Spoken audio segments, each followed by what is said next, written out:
Welcome to our lunchtime lecture for this month, April 9th, 2015. And yes, it is for the 150th anniversary, we don't like that word, of a very momentous date in Salem, North Carolina. April 10th, 1865. And indeed, it was the day the Yankees came to town. Now, growing up in northwest North Carolina, we're blessed that we can drive down the road and practically every corner you can find Stoneman's Raid on the highway marker. In fact, there is a total of 19 of them. I propose a 20th. We will get to it. All of them giving some kind of highlight of General George Stoneman's raid into northwest North Carolina and southwest Virginia.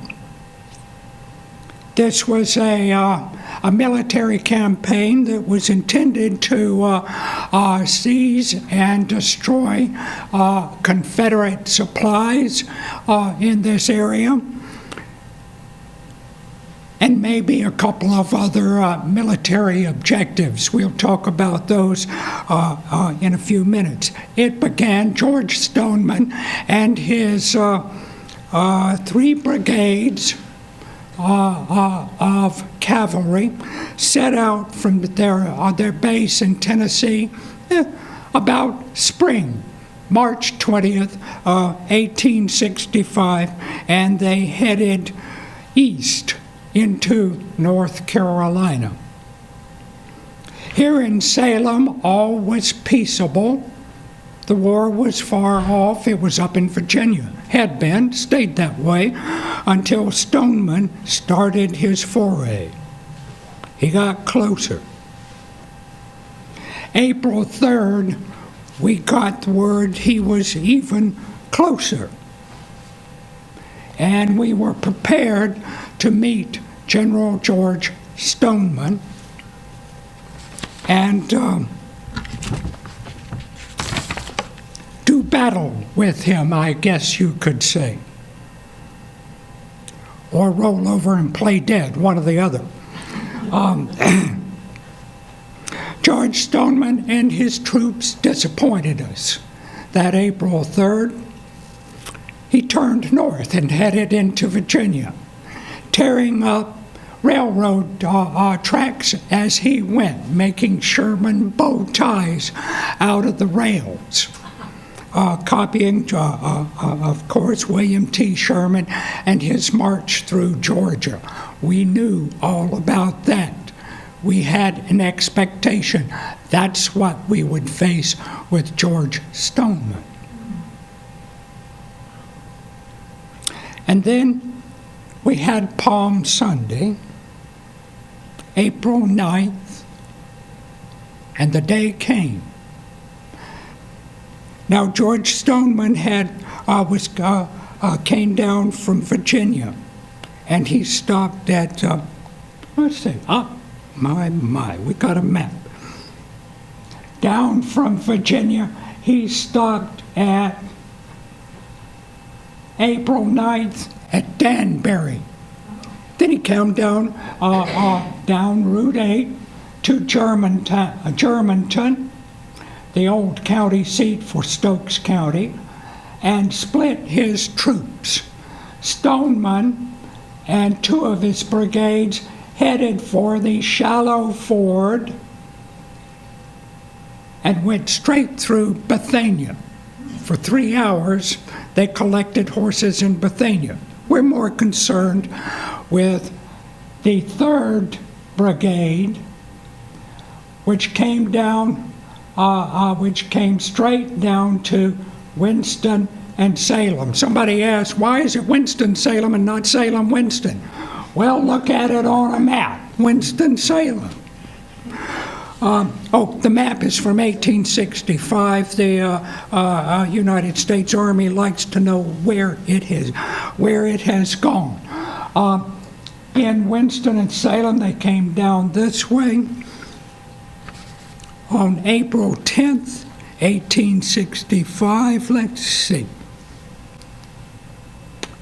April 10th, that was the very day in our People's Press Extra for late in April, the very day that we got word of the farewell address of our General Robert E. Lee.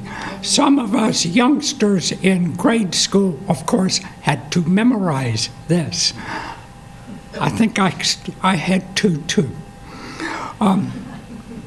But as far as we're concerned, the war is still going on. Coming down from Danbury to Germantown, splitting the army, the army to go to the Shallow Ford down here at Huntsville, and this brigade coming to Salem. Colonel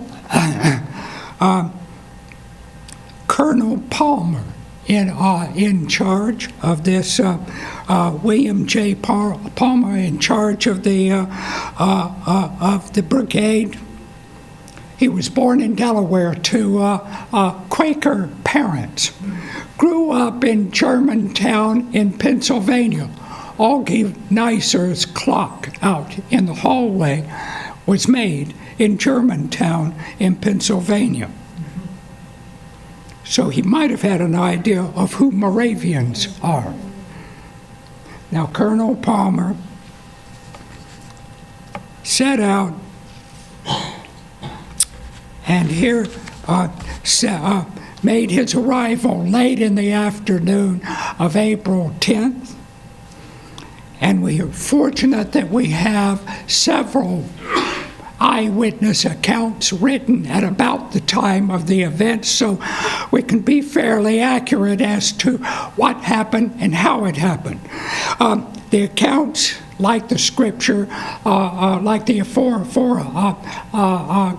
gospel accounts in Holy Scripture, each one of them has its own different tact and viewpoint, which is exactly what you would expect in a truthful account of what went on. The best account to get him, Colonel Palmer and his troops into town, I think, is from John Blackburn, clerk of Superior Court here in Forsyth County. And we're fortunate that we have Ken Blackburn, his great-grandson. Great-grandson in attendance here to help us get Colonel Palmer and the troops into town. John Blackburn expected the worst. He saw all those court records, and he knew he had better hide them, or else, like Sherman in Georgia, they would be burned. And so he went from house to house in Winston, parceling out hiding parts of the court records at this house, that house, and let us pick up his account of Palmer's arrival. Some of the most valuable papers I tucked into a sack and left them with Mrs. Long. At this time, great confusion prevailed, it being certain that the army was not far distant. Captain W.A. Albright, enrolling officer, had a considerable Confederate guard in the courthouse, and they left precipitately. I looked, locked up the office, and started down street to hear the news in Salem. Met Robert de Schweinitz. principal of the Female Academy in Salem. Joshua Boner, mayor of Salem. Thomas W. Wilson, mayor of Winston. And R.L. Patterson, who was on a visit. Rufus L. Patterson was our great textile baron in Salem and also in Greensboro. He married the daughters of the two manufacturing barons in the towns. They were on their way up street to meet the Yankee army. They invited me to accompany them. Oh, nice. We're going to meet the enemy. And we went up street into Liberty in front of the house now occupied by Mr. Alexander Bevel. Let's see. Salem Square down here in Brother E.A. Vogler's 1876 map of Salem and Winston. Main Street up here where it dead ends into Liberty Street. Up here at Liberty. If you go to Ivy Avenue and Liberty Street, you're within spitting distance of the action. Here it is. We halted there at Mr. Alexander Bevel and waited the arrival of the army, which was about or near sundown. The first to come were 10 or 15 men on horseback, pistols in hand, in full gallop. On their arrival in 40 or 50 yards, we raised white handkerchiefs to let them know our mission was peace. They replied, "All right." They were angry and inquired for Confederate or rebel soldiers, said they had been fired on. Other parties came up soon, and it was not long until General Palmer, well, we can't always be accurate. Actually, he had just been given a promotion that very day or the day before, so it's understandable how we're a little confused. General Palmer and his staff arrived when one of our company introduced himself to General Palmer and then introduced the others to him. And he introduced us to several of his officers, which we did, and invited us to accompany him into town. This sounds like having an excursion out of town, which we did. We joined with Colonel Palmer. The main army encamped, and they came down Main Street. Here is Brother Freese's two-story store, the bank building at the intersection of Bank Street and Main Street. The Below home is right there. Now, heading down Main Street, past Winkler's Bakery and the boys' school.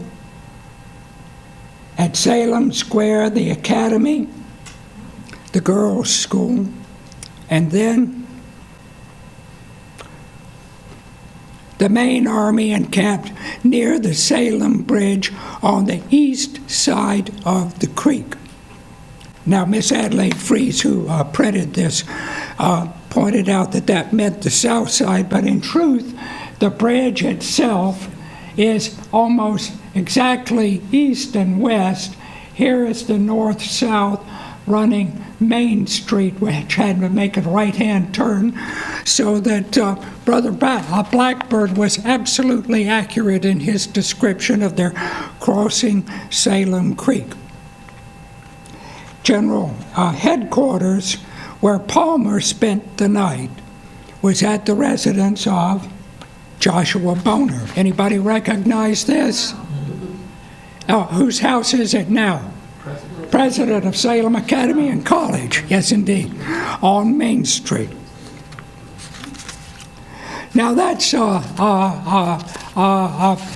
John Blackburn's account. we get a little bit more intimate of who was waving handkerchiefs and so on and so forth, with the description given by, handed down by the Deschweinitz family of how Robert Deschweinitz greeted Colonel Palmer and the troops. The inspector tied his white handkerchief to his cane and waved it as a flag of truce, but the soldiers paid no attention to him. And he impulsively grasped the rein of the horse on which the general was riding. The general reached for his pistol, and he never knew why. The inspector exclaimed, "I am Deschweinitz!" In utter surprise, the general put his pistol back into his holster and said, "I had a teacher by that name when I was in school in Lidditz." Now, truth of the matter is, Colonel Palmer did not attend a Moravian school, neither Lidditz nor Nazareth Hall, but his three regiments, an Ohio regiment, a Michigan regiment, and his largest regiment was the 15th Pennsylvania Cavalry from Bucks County, just south of Bethlehem. This was a meeting made in heaven, just about. We were practically old friends instantly. Don't tell the rebels that; they'll never forgive us.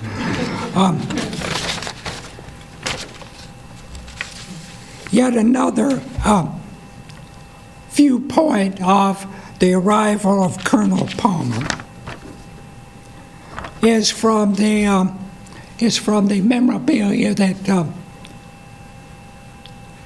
Bishop George Frederick Bonson wrote for the year 1865, summarizing the events of importance of that year. And of course, Palmer's raid into Salem certainly qualified as an important event in the life of the community of Salem and neighboring Winston. George Frederick wrote, "Towards evening, April 10th, about 4 o'clock, they took us completely by surprise." Well, took him by surprise. The peace delegation was already up there at Liberty. As they appeared all at once in our midst, before we could realize it, soldiers were seen at every corner of the streets, had taken possession of the post office, and secured our whole town. Some of our brethren had gone to meet General Palmer, the commander of the troops coming our way, and our mayor, Brother Joshua Boner, addressed him personally. Old friends already. "Oh, you're from Pennsylvania. Oh, welcome. We know half the people of Pennsylvania." When commending our town and community to his protection, not only on our account, but also for our large female boarding school, the general assured him that persons and properties should be safe, that no destruction of any kind would be allowed, and that we might feel perfectly secure from harm during their stay with us. He gave us his word. General Palmer established his headquarters at the house of Brother Boner, and very great comparative silence, about 3,000 cavalry troops passed through our town, pitched their tent on the high ground beyond Salem Creek. Had it not been for the noise of their horses and swords, it would have been hardly noticed that so large a number of, at the time, hostile troops were passing through our streets. The strictest discipline was enforced. Guards rode up and down every street, and a few indeed, comparatively, were the violations of proper and becoming conduct on the part of the soldiers. George Frederick Bonson in the Memorabilia of 1865. It's interesting to read of other viewpoints of their stay in Salem. One that arose, I think, several years after the fact, was the account that as the troops passed the Salem Female Academy, and our writer here puts in a cautionary, it is said that a hot-headed student, meaning she has no other proof otherwise, that a hot-headed student from Alabama waved a Confederate flag from a third-story window of Main Hall and gave a rebel yell, but was quickly suppressed by a teacher before the Yankees could respond. Whew. Now, Archie Davis, after whom this building is named, cautions that if you're in writing about an account of a military engagement, it's always wise to look over the shoulder and find out what the other side thinks about it. So we have the opinion of one of the soldiers who wrote this: "The ladies cheered us and brought out bread, pies, and cakes. The people showed much enthusiasm at the sight of the flag we carried, and many were the touching remarks made about it." We were glad to see the 15th Pennsylvania in town, let's be honest. Another viewpoint. Eliza Fearling Crema, who lived in that White House right over there, declared that she spent the night the Yankees came in. I baked panful after panful of biscuits for them.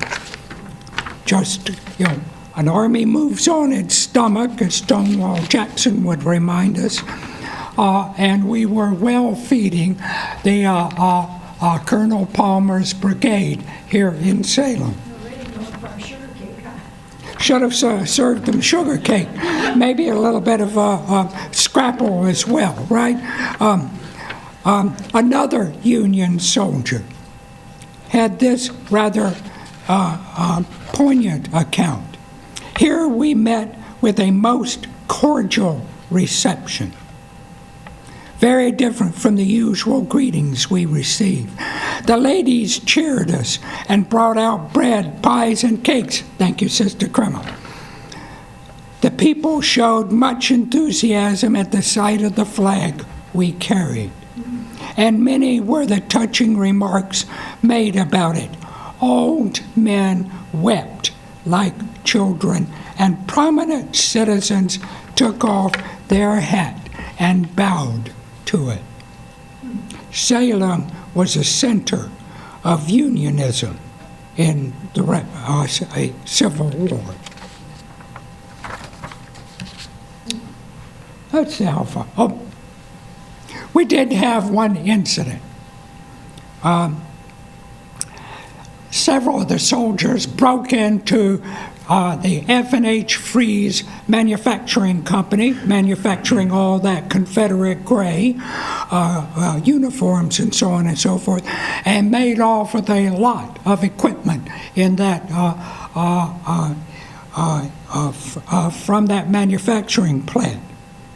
Now, the Freeze family tradition is that it wasn't the conviviality of the 15th Pennsylvania and the Lidditz school connection so much as it was Lisetta Maria Vogler Freeze, the heiress, the wife of Francis Freeze, who built the Freeze Manufacturing Company, that it was Lisetta Maria Freeze who saved the manufacturing company.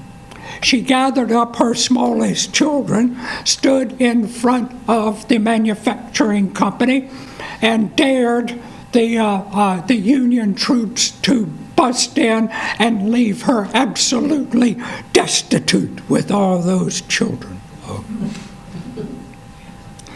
But later that night, there was the break-in, and Henry Fries, who operated it for his deceased brother, wrote an appeal for the return of all the stolen spindles that were taken and other items that were absolutely no use to anybody except him in his manufacturing plant.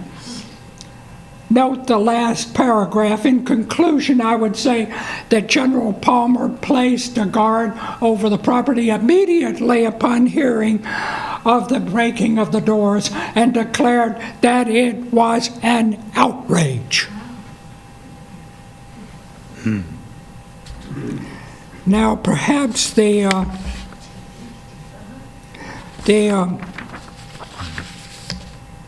most remarkable event in all this was one recorded by this guy, told by this guy, Augustus Vogel. He was the steward of the Salem Female Academy. When they needed supplies, he and Robert Schweinitz would go out into the countryside to try to find a barrel of sugar or supplies, so on and so forth. As steward of the Salem Female Academy, he did his best to hide the two good horses they had. What does a cavalry run on? Horses. You're not going to have a good horse when the cavalry comes through and leaves you their old plug and takes your finest horse. But Augie Vogel managed to hide two of the Salem Academy horses and save them. But he also had this little encounter. The guards were so situated around,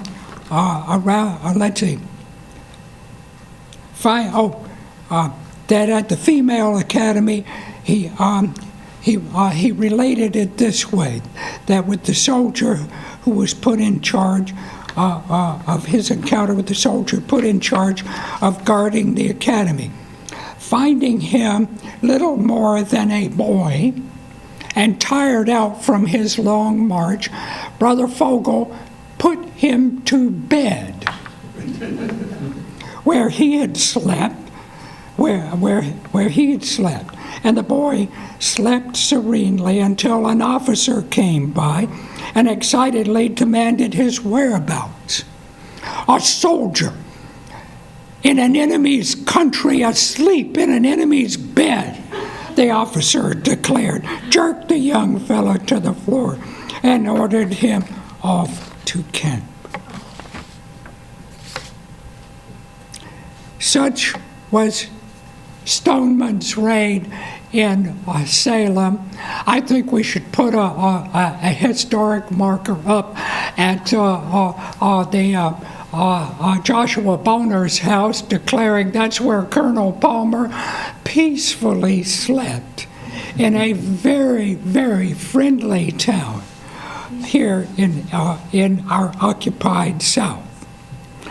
Now, we do have to get Colonel Palmer out of town, and so after a raid toward Greensboro and the railroad, missing, as one historian put it, capturing Jefferson Davis by 30 minutes, while he was pacifying the Moravians in the meantime, coming back empty-handed. By some mistake, they came into the Graveyard Avenue and passed through the graveyard and part of the cemetery, having shifted their camp from south of the creek to the muster ground at the top of the hill. But passing through those hallowed grounds, the graveyard and cemetery, almost all of them dismounted This is George Frederick Bonson again. Almost all of them dismounted and led their horses. Some even uncovered their heads. Before dark, they had all left, passing through Winston toward the Yadkin River and the shallow ford, though other soldiers said to be less disciplined in that portion of Palmer's brigade. And so they left. And that was the end, and should be the end of our story, but we have two more dates to remember. Salem was reoccupied on May 14th by the 10th Ohio Cavalry, and then it came to Saturday, May 20th. And we read from our local People's Press for Salem for Saturday, May 20th. Raising of the Stars and Stripes. This is the May 27th, 1865 edition. Raising of the Stars and Stripes there we go, by the Union citizens of Forsyth County at the courthouse in Winston-in-Sea, Saturday, May 20th, 1865, 150 years ago. In obedience to the wishes and feelings of the loyal citizens of Forsyth County, Saturday the 20th of May was set apart to raise the Union flag, which had, during 4 years of tyranny, under a bogus government, had been prohibited to float from the dome of the courthouse. That is 4 years to the day, May 20th.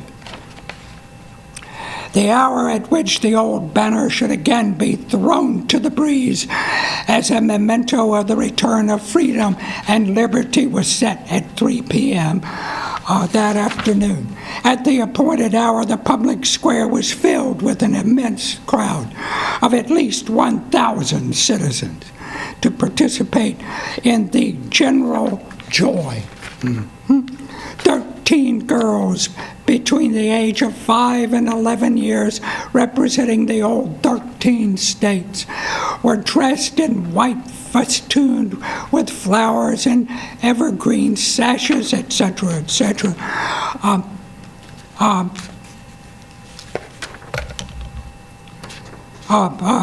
Each with a coat of arms of the United States on one side and a miniature likeness of Washington on the other, with the words liberty and union, now and forever, one and inseparable. Who said that? Yeah, Senator Webster in debate in Congress. The Salem Brass Band, led by Captain Carmichael, were present by special invitation and occupied elevated seats in front. An address was then pronounced to the large audience, assembled by Miss Mary A. Fountain, 11 years of age. At the close of the address, the flag was raised to its position 65 feet above the ground, the band playing the old national air, the Star-Spangled Banner, amid a salute of 12 rounds from a 6-pounder. The officers and men of the 10th Ohio, being present by invitation, then marched around the flag, saluting the little girls and the audience, and passed out of the square for dress parade and inviting the citizens to witness the scene. As the flag reached the top and spread its ample folds to its breeze, a shout went up that made the welkin ring. Oh, People's Press gets carried away for once. The joy was so overwhelming that many of the old and young shed tears of joy freely as cheer after cheer went up in honor of the occasion. It was the proudest day in the history of Forsyth County. one more day. The next day, May 21st, Sunday.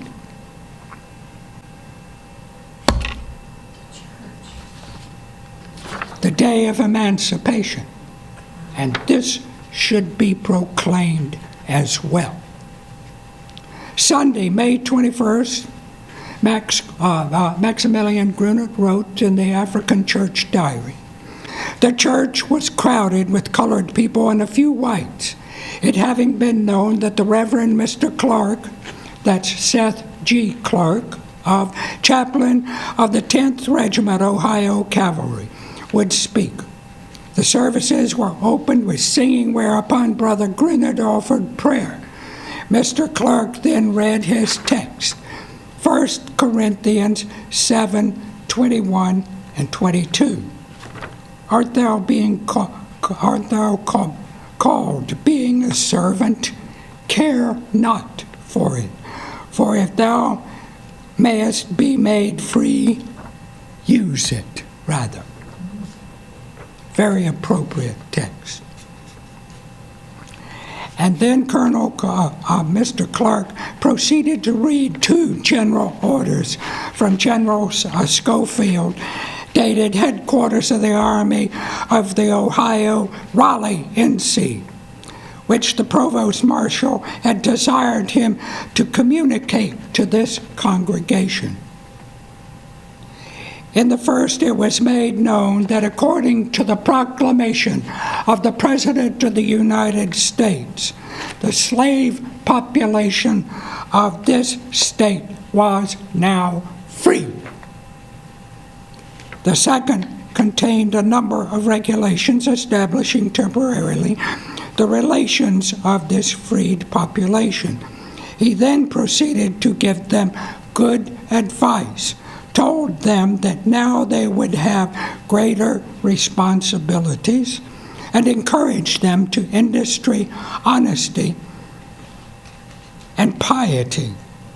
Brother Bonson closed with a few remarks, the Lord's Prayer, and singing. May this great change turn out to the eventual well-being of these people and the furtherance of the kingdom of God among them. The day of emancipation, May 21st, 1865, declared here in Salem 150 years ago. Now,